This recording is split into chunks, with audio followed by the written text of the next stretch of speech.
Excitement കൂടുകയാണ്. Hallelujah. ഒന്നുകൂടെ പറഞ്ഞാട്ട് ഒരാഴ്ചയും കൂടെ ഈ ലോകത്തിൽ പ്രവർത്തിക്കാനുള്ള അവസരങ്ങൾ കുറഞ്ഞിരിക്കുകയാണ്. വേഗം പ്രവർത്തിച്ചോണം. കയ്യപ്പെടുത്തി പറഞ്ഞ് കാര്യങ്ങൾ വേഗം ചെയ്തോണം. ഹല്ലേലൂയ. സ്തോത്രം. ഓട്ടം ഓടി തികച്ചോണം. നമ്മുടെ നാഥൻ വരാൻ പോകുകയാണ്. കർത്താവിൻ്റെ വരവ് വളരെ അടുത്തിരിക്കുകയാണ്. സംഭവങ്ങൾ കാണുമ്പോൾ അത് നമ്മളെ ഉറപ്പിക്കുന്ന ഓർത്തൊരു ഹല്ലേലൂയ പറഞ്ഞാട്ടെ. ഈ കാണുന്ന ലോകത്തിന് ദൃശ്യമായതല്ല കാരണം എന്ന് വരുമാറ് ലോകം ദൈവത്തിൻ്റെ വചനത്താൽ നിർമ്മിക്കപ്പെട്ടു എന്ന് നാം വിശ്വാസത്താൽ അറിയുന്നു. എല്ലാവരും ഒന്ന് വിളിച്ചു പറഞ്ഞിട്ട്, രണ്ട് ലോകമുണ്ട്. ഒന്ന് കാണുന്ന ലോകം, രണ്ട് കാണാത്ത ലോകം. അഥവാ മറ്റൊരു കുറച്ചുകൂടെ നല്ല ഒരു മലയാളം പദം ഉപയോഗിച്ചാൽ ദൃശ്യലോകവും അദൃശ്യലോകം. അവർക്ക് പറഞ്ഞാൽ ദൃശ്യലോകവും അദൃശ്യലോകവും. Praise Lord. ദൃശ്യലോകത്തെ നമ്മൾ അറിയുന്നത് നമ്മുടെ 5 ഇന്ദ്രിയങ്ങൾ വഴിയാണ്. കണ്ണ് അഥവാ കാഴ്ച, കേൾവി, രുചി, സ്പർശനം, ഗന്ധം, അല്ലേ? എന്നാൽ അദൃശ്യ ലോകത്തെ അറിയാനും ദൈവം നമുക്ക് ഇന്ദ്രിയങ്ങൾ തന്നിട്ടുണ്ട്. ഇവിടെ പറയാണ്, അതിൻ്റെ എബ്രായ ലേഖനം 11:1 മുതൽ, എല്ലാവർക്കും അറിയാവുന്ന വേദഭാഗമാണ്. 1 മുതൽ തന്നെ ഒന്നുകൂടെ വായിക്കപ്പെടുന്നത് ശ്രദ്ധിക്കുക. വിശ്വാസം എന്നതോ ആശിക്കുന്നതിൻ്റെ ഉറപ്പും കാണാത്ത കാര്യങ്ങളുടെ നിശ്ചയവും ആകുന്നു. വിശ്വാസികളെല്ലാം ഒന്ന് കൈ ഉയർത്തി പിടിച്ചാട്ട് അടുത്തിരിക്കുന്ന ആൾ പറഞ്ഞാട്ടെ, കാണാത്തതിനെ നോക്കി നടക്കുന്നവരാ നിങ്ങളെന്നാ പറയുന്നതെന്ന് പറഞ്ഞാട്ടെ. ഒന്നുകൂടെ പറഞ്ഞാട്ടെ, ഒന്ന് പറഞ്ഞാട്ടെ, പറഞ്ഞാട്ടെ. ഇന്നത്തെ വചനത്തിൻ്റെ ടൈറ്റിൽ വേണോ? പറഞ്ഞേ. എൻ്റെ പറഞ്ഞ കാണുന്ന പ്രശ്നങ്ങളിൽ പതറരുത്. പറഞ്ഞാട്ടെ. കാണുന്ന നന്മകളിൽ പുകഴുകയും അരുത്. പറഞ്ഞാട്ടെ. രണ്ടും താൽക്കാലികമാണെന്ന് പറഞ്ഞു. കയ്യപ്പിടിച്ച് പറഞ്ഞ കാണുന്ന പ്രശ്നങ്ങളും കാണുന്ന നന്മകളും ഒക്കെ എന്തേ ഉള്ളൂ? താൽക്കാലികമാണ്. കാണുന്നത് താൽക്കാലികം, കാണാത്തതോ നിത്യം. ആ കാണാത്തത് ഇപ്പോഴേ കാണാൻ ഒരു കൂട്ടർക്ക് മാത്രം ദൈവം കൊടുത്ത ശക്തിയാണ് വിശ്വാസം. കാര്യമൊന്ന് അടിച്ച് കർത്താവിനെ സ്തുതിക്കാം. ഇവിടെ വന്ന മക്കൾ ഒരർത്ഥത്തിൽ വിശ്വാസമുള്ളവരല്ല, വിശ്വാസം ലഭിച്ചവര്. ദൈവത്തിൻ്റെ തരം വിശ്വാസം ലഭിച്ച മക്കളാണ് ഇവിടെ ഇരിക്കുന്നു. ഓ, ഒരു ഹല്ലേലൂയ പറഞ്ഞാട്ടെ. ആമേൻ. ദൈവത്തിൻ്റെ വിശ്വാസം എന്താണ്? ഇല്ലാത്തതിനെ ഉള്ളതിനെ പോലെ, ഇല്ലാത്തതിനെ എന്ന് പറഞ്ഞാൽ ദൃശ്യമണ്ഡലത്തിൽ കാഴ്ചയിൽ കാണാൻ പറ്റാത്തതിനെ ദൈവത്തിന് എന്ത് ചെയ്യാൻ പറ്റും? ആമേൻ, ആമേൻ. അതാണ് ദൈവത്തിൻ്റെ വിശ്വാസം. അതുകൊണ്ടാണ് സ്തോത്രം, യേശു കർത്താവ് ഒരിക്കൽ മർക്കോസ് 11 നമ്മൾ വായിക്കുകയാണ്, കർത്താവ് ജെറുസലേമിലേക്ക് പോകുന്ന സമയത്ത് കർത്താവിന് കണ്ടമാനം വിശന്നപ്പോൾ അവിടെ ഒരു അത്തിവൃക്ഷം നിൽക്കുന്ന കണ്ട് ഇപ്പം വല്ലതും കിട്ടുമെന്നും കൊണ്ട് ഓടിച്ചെന്നപ്പോൾ അതിലൊന്നും കണ്ടില്ല. ഉടനെ കർത്താവ് എന്ത് ചെയ്തു? അത്തിവൃക്ഷത്തെ ശപിച്ചിട്ട് പറഞ്ഞു, നിന്നിൽ ഒന്നും ഉണ്ടാകാതെ പോകട്ടെ. അന്നേരം ഒന്നും സംഭവിച്ചില്ല. അടുത്തിരിക്കുന്ന പറഞ്ഞാൽ കർത്താവിന് കാണുന്ന ഒരു വിഷയമല്ലെന്ന് പറഞ്ഞു. ആമേൻ. സകലത്തെ സൃഷ്ടിച്ച ആളല്ലേ ഇറങ്ങി നടക്കുന്നത്. കാണാത്ത ദൈവം കാണുന്ന മണ്ഡലത്തിൽ ഇറങ്ങി വന്നിരിക്കുക. പിന്നെന്തിനാ കർത്താവെ ഈ പണി കാണിച്ച്? അത് നിങ്ങളെ ചിലത് കാണിച്ചു തരാനാണ്. കയ്യപ്പിടിച്ച് പറഞ്ഞാട്ടെ, ഞാൻ ഈ പണി കാണിച്ചത് നിങ്ങളെ ചിലത് കാണിച്ചു തരാന്. ഞാൻ ഈ പണി കാണിച്ചത് എൻ്റെ ശക്തി കാണിക്കാനല്ല, നിങ്ങളുടെ ശക്തി കാണിക്കാൻ. എന്നിൽ നിന്ന് വീണ്ടും ജനിച്ച നിങ്ങൾക്കും ഞാൻ ചെയ്തത് തന്നെ ചെയ്യാൻ പറ്റും എന്ന് കാണിക്കാൻ. Praise the Lord. ഒന്നും സംഭവിച്ചില്ല, കടന്നുപോയി. പിറ്റേന്നാൾ അവരെ വരുമ്പോൾ എന്ത് കണ്ടു? വേറെ ആരും നോക്കിയില്ല, പത്രോസ് നോക്കിയപ്പോൾ. അപ്പം ഞാൻ സാറിന് പറയാറുണ്ടല്ലോ, പത്രോസ് തലേന്ന് കർത്താവ് ശപിച്ചപ്പോൾ ഒന്നും നടക്കാഞ്ഞപ്പോൾ പത്രോസിന് ചില ഡിമ്മടിച്ചു കാണും. കാരണം ഇതുവരെ കർത്താവ് എന്നാ പറഞ്ഞാലും അന്നേരം നടക്കും. മുടന്തനോട് എഴുന്നേക്കാൻ പറഞ്ഞാൽ എന്ത് ചെയ്യും? അന്നേരെ എഴുന്നേക്കും. വേറെ എന്താണേലും അന്നേരം സംഭവിക്കുന്ന സ്ഥാനത്ത് ഇപ്പോൾ ഒന്നും സംഭവിച്ചില്ലേ എന്ന് ടെൻഷൻ അടിച്ച് കാണും. അതുകൊണ്ട് പിറ്റേന്ന് വല്ലോ സംഭവിച്ചോ നോക്കിയപ്പോൾ അത്തി എന്ത് നിൽക്കുകയാണ്? ഉണങ്ങി നിൽക്കുകയാണ്. ഉടനെ കർത്താവിനെ ഓട്ടിച്ചെന്ന് തോണ്ടിടും, നാഥാ നീ ശപിച്ച അത്തി. കർത്താവ് ഉടനെ ഉണങ്ങിയായിരുന്നല്ലേ പത്രോസ്, എൻ്റെ പൊന്നെ രക്ഷപ്പെട്ടു എന്ന് കർത്താവ് പറഞ്ഞില്ല. കർത്താവിനറിയാം. ഒന്നുറക്കെ പറഞ്ഞാട്ടെ, കർത്താവിനറിയാം. ഒന്നുറക്കെ പറഞ്ഞ കർത്താവിനറിയാം. തൻ്റെ വാക്കിൻ്റെ ശക്തി അറിയാം. അതുപോലെ തന്നെ കർത്താവിൽ നിന്ന് ജനിച്ച ദൈവത്തിൻ്റെ പൈതല്, നിന്റെ വാക്കിൻ്റെ ശക്തി നീ അറിഞ്ഞിരിക്കണം. നിന്റെ വാക്കിൻ്റെ ശക്തി നീ അറിഞ്ഞിരിക്കണം. ദൈവമക്കൾ രണ്ട് കാര്യത്തിൽ വിശ്വസിക്കണം. ഒന്ന്, ദൈവത്തെ വിശ്വസിക്കണം. രണ്ട്, നിന്നെ വിശ്വസിക്കണം. ആരെ വിശ്വസിക്കണം? പലർക്കും ദൈവത്തെ വിശ്വാസം, പക്ഷെ അവരവരെ അത്ര വിശ്വാസമില്ല. എന്നാൽ ദൈവത്തെയും നിന്നെയും കൂടെ വിശ്വസിച്ചാൽ സംഭവം മാറി മറിയും. ഉടനെ കർത്താവ് പറഞ്ഞു, ദൈവത്തിൽ വിശ്വാസമുള്ളവർ ആയിരിക്കും. അവിടെ ദൈവത്തിൻ്റെ എന്നാണ് ചില പരിഭാഷകൾ. ദൈവത്തിൻ്റെ വിശ്വാസം ഉറക്കെ പറഞ്ഞേ. അതാ ഇന്നലെ ഞാൻ പ്രയോഗിച്ചത്. ഞാൻ എന്തെങ്കിലും പറഞ്ഞാൽ നടക്കുമെന്ന് എനിക്കറിയാം. പിന്നെ തിരിഞ്ഞു നോക്കേണ്ട കാര്യമില്ല, നടന്നോ നോക്കേണ്ട കാര്യമില്ല. കുഞ്ഞുനാളിൽ ഞങ്ങളൊക്കെ ചില ചെടി, കൊച്ചായിരുന്നു ഓർക്കുന്നുണ്ട്, ഈ ചെടി കൊണ്ട് നട്ടിട്ട് വെള്ളം ഒഴിക്കും. പിറ്റേന്ന് കൊച്ചു പിള്ളേരായിരുന്നപ്പം അതിൻ്റെ പിറ്റേന്ന് വന്ന് പറിച്ചു നോക്കും വേര് വന്നോന്ന്. അങ്ങനെ പറിച്ചു നോക്കി ഇത് 3-ാം ദിവസം ഉണങ്ങിപ്പോവും. അതുകൊണ്ട് അടുത്തിരിക്കുന്നവന് വിശ്വാസത്തിന് വേര് പിടിച്ചോന്ന് ഇടയ്ക്കിടയ്ക്ക് പറിച്ചു നോക്കരുത്. Praise the Lord. അത് നട്ടതാണോ അത് കിളുത്തിരിക്കും. വിശ്വസിക്കുന്ന മക്കളൊന്ന് കരയുയർത്തിയൊരു ഹല്ലേലൂയ പറഞ്ഞു. ഒന്നുകൂടെ അടുത്തിരിക്കുന്ന ആളെ ഒന്ന് ഓർപ്പിച്ചേരും, നിങ്ങളുടെ പേര് വിശ്വാസി എന്നാന്ന് പറഞ്ഞാട്. വിശ്വാസം എന്നതോ ആശിക്കുന്നതിൻ്റെ ഉറപ്പും കാണാത്ത കാര്യങ്ങൾ നിശ്ചയമത്രേ. കാണുന്ന ലോകം ബാധിക്കാത്ത കുറച്ച് കൂട്ടര് തേണ്ടിരിക്കുന്നു. കാണുന്ന ലോകത്തിലെ പ്രശ്നങ്ങളാൽ വലയാത്ത ഒരു കൂട്ടര് തേണ്ടിരിക്കുന്നു. കാണുന്ന ലോകത്തിലെ പ്രതിസന്ധികൾ, കാണുന്ന ലോകത്തിലെ വെല്ലുവിളികൾ തൊടാത്ത ചിലർ ഇവിടെ നിൽക്കുന്നു.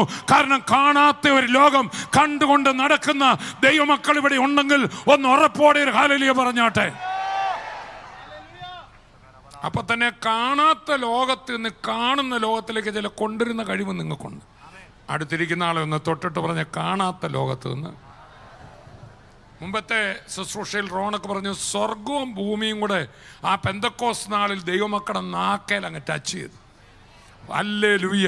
പെന്തക്കോസ്ത് നാളിൽ സ്വർഗത്തിലെ ഭാഷ ഭൂമിയിലെ മനുഷ്യരുടെ നാക്കെ കൊണ്ടുവച്ചു. അങ്ങനെയാണെങ്കിൽ സ്വർഗവും ഭൂമിയുമായി ബന്ധിപ്പിക്കാൻ ദൈവം വെച്ചിരിക്കുന്ന ആളാണ് നീ. ഹല്ലേലൂയ. ദൈവത്തിൻ്റെ വിശ്വാസമുള്ളവരായിരിപ്പിൻ, ആരെങ്കിലും സംശയിക്കാതെ ഈ മലയോട്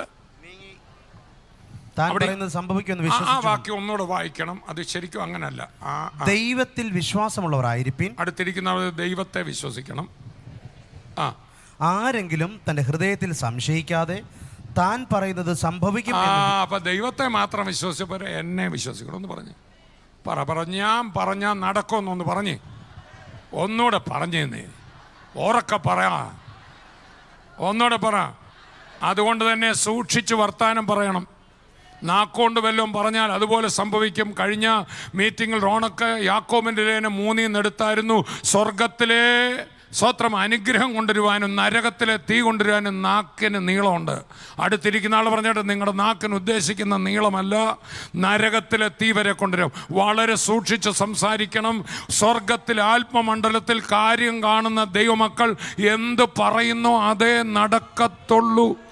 ഇത് യേശു തമ്പുരാൻ പറഞ്ഞതാണ്. ആരെങ്കിലും വിളിച്ചു പറഞ്ഞേ, ഹെവൻലി ഫീസ്റ്റുകാരെങ്കിലും ഒന്നുണ്ടോ? ക്രിസ്ത്യാനികൾ ആരെങ്കിലും ഒന്നുണ്ടോ? വിശ്വാസികൾ ആരെങ്കിലും ഒന്നുണ്ടോ? ഇവിടെ മനുഷ്യനായി ജനിച്ച് ആരെങ്കിലും എന്നെ കേൾക്കുന്നെങ്കിൽ നിന്നോട് ദൈവത്തിൻ്റെ ആത്മാവ് പറയാണ്, ഇന്നലെ പകലും ഇന്നലെ രാത്രിയിലും ഇന്ന് രാവിലെ വരെയും നാവിൽ നിന്ന് വന്ന് വേണ്ടാത്തത് എന്തെങ്കിലും കർത്താവേ സോറി, ഞാനിതാ ക്യാൻസൽ ചെയ്തിരിക്കുന്നു പറഞ്ഞ് ഇന്ന് നീ എന്ത് പറയുന്നോ അതേ സംഭവിക്കത്തുള്ളൂ. അത്ര വലിയൊരു പവർ സോഴ്സാണ് നമ്മളിൽ കണക്ട് ചെയ്തിരിക്കുന്നത്. അവിടെ പറയണ, ആരെങ്കിലും തന്റെ ഹൃദയത്തിൽ സംശയിക്കാതെ താൻ പറയുന്നത് സംഭവിക്കുമെന്ന് വിശ്വസിച്ചും കൊണ്ട് ഞാൻ പറയുന്നത് സംഭവിക്കും. അപ്പൊ അതാണ് ഞാൻ മുമ്പേ പറഞ്ഞ, 2 പേരെ വിശ്വസിക്കണം. ഒന്ന്, ദൈവത്തെ വിശ്വസിക്കണം. 2, ഞാൻ എന്നെ തന്നെ വിശ്വസിക്കണം. ഞാൻ പറഞ്ഞാൽ പറഞ്ഞത്. പീലാത്തോസ് പോലും പറഞ്ഞ് എഴുതിയത്, ഒരു റോമൻ അധികാരി പോലും പറയാം, ഞാൻ എഴുതിയതാ, പിന്നെ മാറ്റമില്ല. അങ്ങനെയാണെങ്കിൽ ഒന്നുകൂടെ അടുത്തിരിക്കുന്ന ആൾ മുഖത്ത് പറ, സൂക്ഷിച്ച് വർത്താനം പറയണം. ഈ ഗൗരവത്തോടെ നമുക്കൊരു പ്രസംഗം കേൾക്കുന്ന പോകാതെ ഇന്ന് മുതൽ സ്തോത്രം ഒരു തീരുമാനം കൂടെ എടുക്കാമോ? എൻ്റെ നാവിൽ നിന്ന് പുറപ്പെടുന്ന വാക്കുകൾ അത് നടക്കാൻ പോകുന്ന വാക്കുകളാണെന്ന് വിശ്വസിച്ചുകൊണ്ട് ഒരു പുതിയ സ്റ്റെപ്പ് ഇന്ന് എടുക്കാമെങ്കിൽ അത്ഭുതങ്ങളുടെ ഒരു കാലം വീണ്ടും നമ്മുടെ മുമ്പിൽ തുറക്കപ്പെടുകയാണ്. നമ്മുടെ കരമൊക്കെ ഒന്ന് അടിച്ച് കർത്താവിനെ അല്പസമയം ഒന്ന് ആരാധിച്ച് ഒരദൃശ്യമായ ലോകം, അതാണ് വലുത്, അതാണ് യാഥാർത്ഥ്യം, അതാണ് നിത്യം.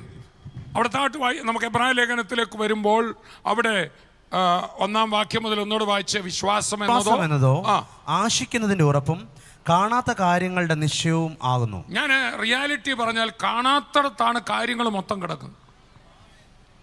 ആമേൻ. ദൈവം അദൃശ്യനാണ്. ഈ അദൃശ്യ ദൈവം പറഞ്ഞു വിട്ട വാക്കിൽ നിന്ന് ഉളവായതാണ് ഇന്ന് കാണുന്ന കോടാകോടി ഗോളങ്ങളും എല്ലാം, അല്ലേ? പക്ഷെ അതാണ് നമ്മുടെ മുമ്പിൽ വലുതായി നിൽക്കുന്നത്. അതുപോലെ തന്നെ ഇന്ന് എന്നെ കേൾക്കുന്ന ദൈവത്തിൻ്റെ പൈതല്, നിന്റെ മുമ്പിൽ വലുതായി നിൽക്കുന്ന പ്രശ്നങ്ങൾ കാണാം. സെരുബാബേലിന്റെ മുമ്പിൽ നിൽക്കുന്ന മഹാപർവ്വതമേ, നീ ആർ? ഉറക്കപ്പറ. പ്രശ്നത്തെക്കുറിച്ചല്ല സംസാരിക്കേണ്ട, പിന്നെന്ത് ചെയ്യണം? പ്രശ്നത്തോട് സംസാരിക്കണം. നിനക്ക് കൃപ എന്ന ആർപ്പോടെ ആണിക്കല്ല് കയറ്റും, നീ സമഭൂമിയാകും. ഉറക്കെ പറഞ്ഞാട്ടെ, പ്രശ്നങ്ങൾ നിന്റെ ഭാവി പറയരുത്, പ്രശ്നത്തിൻ്റെ ഭാവി നീ പറയണം. ഒന്ന് വിളിച്ച് പറഞ്ഞാട്ടെ, എൻ്റെ ഭാവി പ്രശ്നങ്ങൾ നിർണ്ണയിക്കില്ല. ഒന്ന് വിളിച്ച് പറയുമോ? എൻ്റെ ഭാവി, എൻ്റെ ഭവനത്തിൻ്റെ ഭാവി, എൻ്റെ മക്കളുടെ ഭാവി, എൻ്റെ ഇന്നത്തെ വിഷയങ്ങളോ പ്രശ്നങ്ങളോ സാമ്പത്തിക ഇല്ലായ്മയോ അതോ അവരുടെ ഭീഷണിയോ ഒന്നും നിൻ്റെ ഭാവി, നിൻ്റെ വീടിൻ്റെ ഭാവി, നിൻ്റെ മക്കളുടെ ഭാവി, നിൻ്റെ ആത്മീയത്തിൻ്റെ ഭാവി, ഇന്ത്യയുടെ ഭാവി പോലും നിയന്ത്രിക്കത്തില്ല. മറിച്ച് ദൈവത്തിൻ്റെ പൈതല്, നീ പറയുന്നതായിരിക്കും നിൻ്റെ പ്രശ്നത്തിൻ്റെ ഭാവി. ആമേൻ, ആമേൻ. വളരെ തകർന്ന പ്രതിസന്ധിയുള്ള പ്രശ്നമുള്ള പലരും ഇവിടെ വന്നിട്ടുണ്ടായിരിക്കും. ഇന്ന് അദൃശ്യനായ കർത്താവിനെ വിശ്വസിക്കുന്നതോടെ അദൃശ്യ മണ്ഡലത്തിലെ ഫുൾ പവർ കർത്താവ് നിനക്ക് തരികയാണ്. ഹല്ലേലൂയ. വിശ്വാസം എന്നതോ ആശിക്കുന്നതിന്റെ ഉറപ്പും കാണാത്ത കാര്യങ്ങളുടെ നിശ്ചയവുമാകുന്നു. അതിനാലല്ലോ പൂർവന്മാർക്ക് സാക്ഷ്യം ലഭിച്ചത്. ഈ കാണുന്ന ലോകത്തിന് ദൃശ്യമായതല്ല കാരണം എന്ന് വരുമാറ്. കാണുന്ന ലോകം അദൃശ്യ ലോകത്തിലെ ഒരു തരി മാത്രമാണ്. അദൃശ്യ ലോകത്തിലെ വചനം, ആ വാക്കുൽപാദി പറഞ്ഞപ്പോൾ ഇതെല്ലാം ഘനീഭവിച്ചു. അതാണ് ഈ കാണുന്നത്. അടുത്ത വാക്യം, ദൃശ്യമായതല്ല കാരണം എന്ന് വരുമാറ് ലോകം ദൈവത്തിന്റെ വചനത്താൽ നിർമ്മിക്കപ്പെട്ടു എന്ന് നാം വിശ്വാസത്താൽ അറിയുന്നു. പക്ഷെ അദൃശ്യ ലോകത്തിലേക്ക് എന്നെ കണക്ട് ചെയ്യുന്നതാണ് ഇത് വിശ്വാസം. അതുകൊണ്ടാണ് 2 പത്രോസിന്റെ ആദ്യ വചനങ്ങളിൽ പത്രോസ് പറയണം, ഞങ്ങൾക്ക് ലഭിച്ചതുപോലെ അതേ വിലയേറിയ വിശ്വാസം ലഭിച്ചവർക്ക് എഴുതുന്നു. അപ്പം നമ്മുടെ വിശ്വാസം നമ്മൾ വിശ്വസിക്കുകയും ചെയ്തു. ഒരിക്കലും നമ്മുടെ സാധാരണ മനുഷ്യന് ചിന്തിക്കാൻ കഴിയാത്തൊരു ഫെയ്ത്ത് നമ്മളിലേക്ക് ദൈവം തന്നതാണ്. അതുകൊണ്ടാണ് എഫേസ്യ ലേഖനം 2-ാം അധ്യായത്തിൽ നമ്മളിങ്ങനെ വായിക്കുന്നു, കൃപയാലല്ലോ വിശ്വാസം മൂലം നിങ്ങൾ രക്ഷിക്കപ്പെട്ടിരിക്കും, അതും നിങ്ങൾ കാരണമല്ല, ദൈവത്തിൻ്റെ ദാനമത്രേ. അപ്പം നമ്മളിൽ വന്ന വിശ്വാസം ദാനമായ വിശ്വാസം. ഉറക്കെ പറഞ്ഞേ, ഒരു വലിയ വിശ്വാസം. അതുകൊണ്ടാണ് ഈ കർത്താവായ യേശു ക്രിസ്തുവിൻ്റെ പുനരുദ്ധാനത്തിന് ശേഷം സുവിശേഷ പ്രസംഗങ്ങൾ, നിങ്ങൾ അപ്പോസ്തല പ്രവൃത്തിയിൽ 10ഓളം സുവിശേഷ പ്രസംഗങ്ങൾ. എന്താ അവർ പ്രസംഗിച്ചേ? എന്താണ് സുവിശേഷ പ്രസംഗം? യേശു ക്രിസ്തു മരിച്ചു, അടക്കപ്പെട്ടു, ഉയർത്തെഴുന്നേറ്റു. ഇതാണ് പുനരുദ്ധാനത്തിന് സാക്ഷ്യം പറഞ്ഞത്. അപ്പം എന്തുവാ സുവിശേഷം? മരിച്ച ഒരാൾ ഉയർത്തു. അതോ മാനവജാതി ഇനി മരണത്തെ പേടിക്കണ്ട, മരണത്തിനപ്പുറത്ത് അദൃശ്യമണ്ഡലത്തിലേക്ക് പോകാവുന്നു, അപ്പോൾ തന്നെ ദൃശ്യനാകാവുന്ന രീതിയിലാണോ യേശു വന്നത്? ആണോ? അല്ലേ? അവൻ അടച്ചിട്ട മുറിയിൽ കർത്താവ് എന്ത് ചെയ്യാണ്? ആ ഭിത്തിയും കതകും എല്ലാം അടച്ചിരിക്കുമ്പോൾ അതിൻ്റെ മധ്യത്തിൽ അദൃശ്യമണ്ഡലത്തിൽ ആൾ ദൃശ്യത്തിലേക്ക് വന്നു. ദൃശ്യത്തിൽ നിന്ന് പിന്നെ അദൃശ്യത്തിലേക്ക് പോയി.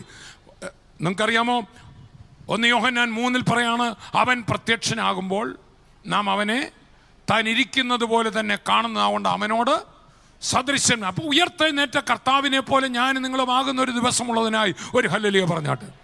അപ്പം ദൃശ്യമണ്ഡലത്തിലും അദൃശ്യമണ്ഡലത്തിലും ഒരുപോലെ പ്രവർത്തിക്കുന്ന കർത്താവ് ഇന്ന് പകൽ നമ്മുടെ മധ്യത്തിലുണ്ട്, ഈ സഭയുടെ മധ്യത്തിൽ വന്നിട്ടുണ്ട്. അവൻ ഇന്നതോടെ വെളിപ്പെടുത്തിയിട്ടേ പോകത്തുള്ളൂ. എനിക്കറിയാം നിങ്ങളുടെ ജീവിതത്തിൽ, നിങ്ങളുടെ ശരീരത്തിൽ, നിങ്ങളുടെ മനസ്സിൽ, ആത്മാവിലൊക്കെ ആ ഉയർത്തെഴുന്നേറ്റ കർത്താവ് ഇന്ന് തൻ്റെ പ്രവൃത്തി ചെയ്തിട്ടേ ഇവിടുന്ന് പോകത്തുള്ളൂ. വിശ്വസിക്കുന്ന മക്കൾ കരമൊക്കെ ഒന്ന് അടിച്ച് കർത്താവിനെ സ്തുതിക്കാം.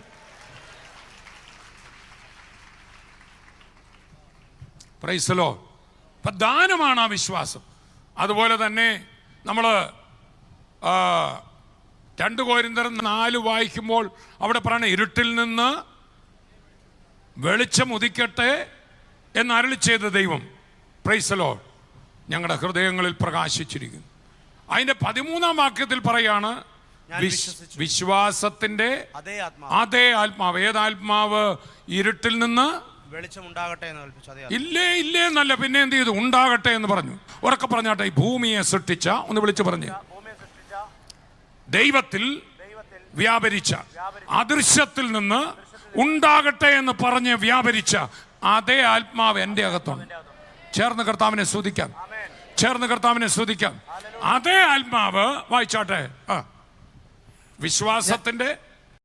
വിശ്വാസത്തിന്റെ അതേ ആത്മാവ് ഞങ്ങൾക്കുള്ളതിനാൽ ഞങ്ങളും വിശ്വസിക്കുന്നു, അതുകൊണ്ട് സംസാരിക്കുന്നു.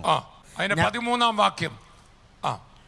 ഞാൻ വിശ്വസിച്ചു അതുകൊണ്ട് സംസാരിച്ചു. ഉറക്കെ പറഞ്ഞേ, വിശ്വസിച്ചു അതുകൊണ്ട്. അപ്പൊ ദൈവമക്കൾ സംസാരിക്കുന്നതല്ലേ എങ്ങനെ സംസാരിക്കാവുള്ളൂ? ഉറക്കെ പറഞ്ഞേ. കാണുന്നതും കേൾക്കുന്നതും നമ്മൾ എന്ത് ചെയ്യരുത്. പക്ഷെ നമ്മുടെ ജഡത്തിൽ പെട്ടെന്ന് ഭയം പറയാൻ, നിരാശ പറയാൻ, പ്രശ്നങ്ങൾ പറയാൻ ഒരു പ്രേരണ വരില്ലേ? വരും. അത് കർത്താവിൻ്റെ വരവിൽ എൻ്റെ ശരീരം രൂപാന്തരപ്പെടുന്ന വരെ എനിക്ക് ആ പ്രശ്നമുണ്ട്. Praise the Lord. പൗലൂസ് പോലും പറയുന്നത് എന്താണ്? 2 കൊരിന്ത്യർ 3:3 മുതൽ വായിക്കുമ്പോൾ, അതുകൊണ്ട് എൻ്റെ മനസ്സിനകത്ത് എനിക്കൊരു വലിയ യുദ്ധമുണ്ട്. എൻ്റെ ആ ആത്മമണ്ഡലം, അദൃശ്യമണ്ഡലം കാണാൻ കഴിയുന്ന എൻ്റെ മനുഷ്യനും, അപ്പോൾ തന്നെ ഈ ലോകം മാത്രം കണ്ട് ഭയപ്പെടുന്ന, നിരാശപ്പെടുന്ന, വിചാരം വരുന്ന ഒരു മനുഷ്യൻ്റെയും യുദ്ധ രംഗമാണ് എൻ്റെ മനസ്സ്. അപ്പൊ ഈ യുദ്ധരംഗം ഏതാണ്? നമ്മുടെ മനസ്സാ. 2 കൊരിന്ത്യർ 10:3. ഞങ്ങളുടെ പോരിന്റെ ആയുധങ്ങളോ ഒന്ന് ബൈബിൾ ഒന്ന് എടുത്തു നോക്കിക്കേ. ഞങ്ങൾ ജഡത്തിൽ സഞ്ചരിക്കുന്നവരെങ്കിലും ഞങ്ങൾ ജഡപ്രകാരം പോരാടും. എല്ലാവരും ഒന്നിച്ച് ഈ വാചനം ഒന്ന് വായിച്ചേ. ഞങ്ങൾ ജഡത്തിൽ സഞ്ചരിക്കുന്നവരെങ്കിലും ജഡപ്രകാരം പോരാടുന്നില്ല. ഒരു നിമിഷം അവിടെ നിൽക്കണേ. പൗലൂസിന്റെ മറ്റൊരു പ്രയോഗം റോമാലേഖനത്തിലുണ്ട്. ആത്മാവിന്റെ ചിന്ത ജീവൻ. ഉറക്കെ പറഞ്ഞാട്ടെ. ജഡത്തിന്റെ ചിന്ത മരണം. ഒന്ന് പറഞ്ഞേ. ജഡത്തിന്റെ ചിന്ത മരണം, ആത്മാവിന്റെ ചിന്ത. അപ്പൊ ഈ ആത്മാവിന്റെ ചിന്തകളും ജഡത്തിന്റെ ചിന്തകളും രണ്ടിൻ്റെയും കൂടെ ഒരു പ്രവർത്തന രംഗമാണ് മനസ്സ്. രണ്ടിനും കൂടെ ഒരു മനസ്സേ നമുക്കുള്ളൂ. അപ്പൊ ആ മനസ്സിനെ അദൃശ്യ ലോകത്തിലെ സത്യങ്ങൾ ദൈവവചനത്തിലൂടെ തിരിച്ചറിഞ്ഞ് ജയിക്കുന്ന ഒരു വ്യക്തി ജയാളിയായിരിക്കും. ഞാൻ വീണ്ടും പറയാം, ലോകത്തിലെ നന്മകൾ കണ്ട് അഹങ്കരിക്കരുത്. കാണാവുന്ന നന്മകൾ കണ്ട് അഹങ്കരിക്കരുത്. കാണാവുന്ന പ്രശ്നങ്ങൾ കണ്ട് പതറുകയും ചെയ്യരുത്. രണ്ടും താൽക്കാലികം മാത്രം. ചേർന്ന് കർത്താവിനെ സ്തുതിച്ചാട്ടെ. ചേർന്നൊരു ഹല്ലേലൂയ പറഞ്ഞാട്ടെ. വീണ്ടും കർത്താവിനെ. കാണുന്നത് താൽക്കാലികം, കാണാത്തതോ നിത്യം. ഉറക്കെ പറഞ്ഞാട്ടെ. കാണുന്നത് താൽക്കാലികം, കാണാത്തതോ നിത്യം. ഒന്നുകൂടെ വിളിച്ചു പറഞ്ഞാട്ടെ. നല്ല ശബ്ദം ഉയർത്തി പറഞ്ഞ. കാണുന്നത് താൽക്കാലികം, കാണാത്തതോ. ഒന്നുകൂടെ നിങ്ങളുടെ ശബ്ദം ഉറന്നു വരട്ടെ. കാണുന്നത് താൽക്കാലികം, കാണാത്തതോ നിത്യം. നമുക്കറിയാമോ, ഈ പിശാചാണല്ലോ വലിയ പ്രവർത്തിക്കാരനായിട്ട് ലോകം മുഴുവൻ കളിച്ചുകൊണ്ടിരിക്കുന്നത്. പക്ഷെ അവനറിയാം അവൻ അല്പനാളെ ഉള്ളു. പിശാചിൻ്റെ നേരെ കൈ ചൂണ്ടിയിട്ട് പറഞ്ഞിട്ട്, നിനക്ക് അല്പകാലമേ ഉള്ളൂ, പക്ഷെ ഞങ്ങൾ നിത്യം വാഴും. ചേർന്ന് കർത്താവിനെ സ്തുതിക്കാം. ആ പ്രശ്നങ്ങളുടെ നേരെ കൈ ചൂണ്ടിട്ട് പറഞ്ഞിട്ട്, നീ എൻ്റെ മുമ്പിൽ സമഭൂമിയാകും. ഇന്നിവിടെ വന്നിരിക്കുന്ന ഓരോ മക്കളോടുള്ള ദൂതാണ്. നിന്റെ മുമ്പിൽ സമഭൂമിയാവും, നിന്റെ മുമ്പിൽ സമഭൂമിയാവും. നിന്നെ മിഴുങ്ങുമെന്ന് കരുതിയ പ്രശ്നങ്ങൾ സമഭൂമിയാവും. ആ വാക്യം അയച്ചോട്ടെ. 2 കൊരിന്ത്യർ 10:3. ഞങ്ങൾ ജഡത്തിൽ സഞ്ചരിക്കുന്നവരെങ്കിലും ജഡപ്രകാരം പോരാടുന്നില്ല. ഞങ്ങളുടെ പോരിന്റെ ആയുധങ്ങളോ ജഡികങ്ങളല്ല. നമുക്ക് പോരിന്റെ ആയുധങ്ങൾ ഉണ്ടല്ലോ, ഇല്ലേ? തോക്കല്ല, അടിയല്ല, പിടിയല്ല, മസിലല്ല. നമുക്കെന്തുണ്ട്? എല്ലാവരും എന്താ പറഞ്ഞ? എനിക്കൊരു പോരുണ്ട്, എനിക്കൊരു യുദ്ധമുണ്ട്. ആ യുദ്ധം എന്നേ തീരത്തുള്ളൂ? നമ്മുടെ കർത്താവിൻ്റെ വരവിൽ. ഞാൻ നല്ല പോർ. ഇതെവിടെയാ യുദ്ധം നടക്കുന്നത്? എൻ്റെ മനസ്സിലാണ്. ഒന്ന് തൊട്ട് കാണിച്ച്, എവിടെയാ യുദ്ധം നടക്കുന്നത്? ഇന്ന് നീ ജയാളിയായി അദൃശ്യമണ്ഡലത്തിൽ നിന്റെ മുഴുവൻ അധികാരവും, ഈ ദൃശ്യമണ്ഡലത്തിലെ ഒരു പ്രശ്നവും നിന്നെ തൊടത്തില്ലെന്ന് മാത്രമല്ല, അദൃശ്യമണ്ഡലത്തിലുള്ള നീ ഇവിടെ കൊണ്ടുവരും. നീ ഇന്നായിരിക്കുന്ന ഭവനം പ്രതിസന്ധി മാത്രമുള്ളതാണെങ്കിൽ നീ ഒരാൾ അവിടെ ഉള്ളത് കൊണ്ട് ചില യുദ്ധങ്ങൾ ചെയ്ത് നിന്നിലൂടെ തന്നെ ആ കുടുംബത്തിൻ്റെ അവസ്ഥ ദേശക്കാർ കാണുന്ന പോലെ, നാട്ടുകാർ കാണുന്ന പോലെ, നിന്നെ വിധിച്ച വീട്ടുകാർ കാണുന്ന പോലെ, നിന്റെ മനസ്സ് പോലും ചിന്തിച്ചത് എങ്ങനെയാകുമെന്ന് അങ്ങനെയാകുന്ന കാഴ്ച നിന്റെ കണ്ണാലെ കണ്ടിരിക്കും. വായിച്ചോളൂ. നമ്മുടെ പോരിന്റെ ആയുധങ്ങളോ ഞങ്ങളുടെ പോരിന്റെ ആയുധങ്ങളോ ജഡികങ്ങളല്ല, കോട്ടകളെ ഇടിപ്പാൻ ദൈവസന്നിധിയിൽ ശക്തിയുള്ളവ തന്നെ. ഇതിനു മുമ്പ് നിങ്ങളോട് ഈ കോട്ടയെന്ന് ഉദ്ദേശിക്കുന്ന മനക്കോട്ടയാണ്. കാരണം താഴോട്ട് വായിക്കുമ്പോൾ അവയാൽ ഞങ്ങൾ സങ്കല്പങ്ങളും. അപ്പൊ ഈ ആയുധങ്ങൾ ഉപയോഗിച്ചപ്പോ കോട്ട നമ്പർ 1 ഉറക്കെ പറഞ്ഞേ, കോട്ട നമ്പർ 1 സങ്കല്പം. ഒന്ന് പറഞ്ഞേ, സങ്കല്പം. അപ്പൊ പിശാച് പ്രവർത്തിക്കുന്ന ഒരു ഏരിയയാണ് അത്.